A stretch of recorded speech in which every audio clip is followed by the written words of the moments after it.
New at 4, Prince George's County is one step closer to establishing a ban on parking boats on its county roads. This is one way the county also hopes to address abandoned boats, some of them left for months or even years, calling them another form of litter. Residents have been asking for the vessels to be removed from their neighborhood streets. Our Lionel Donovan is in Lanham right now. And Lionel, you've been speaking to folks in the area. I know this has been such a nuisance, a big concern for them. What have you heard? That's correct, Simone. In fact, we're here. We have one of those boats here right now. We're told that this boat here doesn't even belong to the owners of the home that it's been parked in front of. We're told that somebody parked the boat here a couple of years ago, and they haven't been seen since. Now, Prince George's County Council says it's been getting complaints about situations just like this for some time now, and they're hoping that this new legislation will make this problem a thing of the past. Yeah, that's it right there, in all its glory. For the past 2 years, Bill Walmsley has been greeted by an eyesore during his twice daily neighborhood walks. This morning, that eyesore was still waiting to meet him just off the corner of Justina Drive and Franklin Avenue. What goes through your mind when you have to pass this boat? Well, it's like, one, why is it here?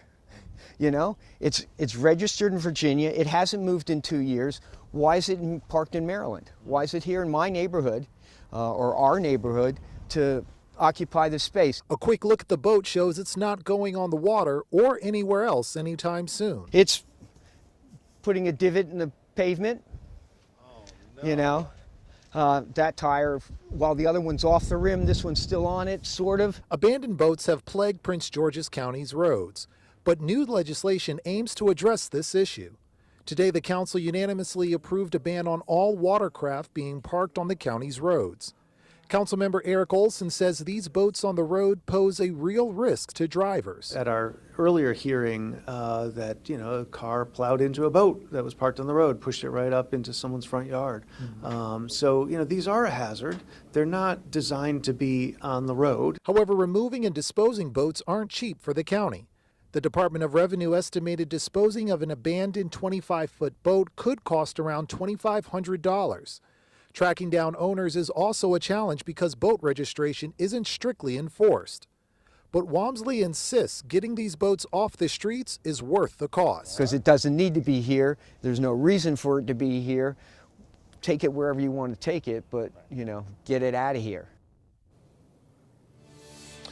Now, Walmsley says while he appreciates the ban, he's curious about how Prince George's plans on enforcing it. Now, this legislation will allow the county to fine owners if their boats go more than 24 hours in violation of the ban. And it will also allow boats to be towed and impounded, if more than 48 hours passes past the first violation. Walmsley says he'll be watching to make sure that the county keeps its word.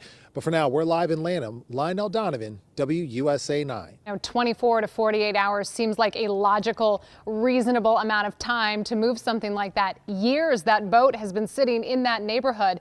Makes you feel for the neighbors. My goodness, Lionel, thank you.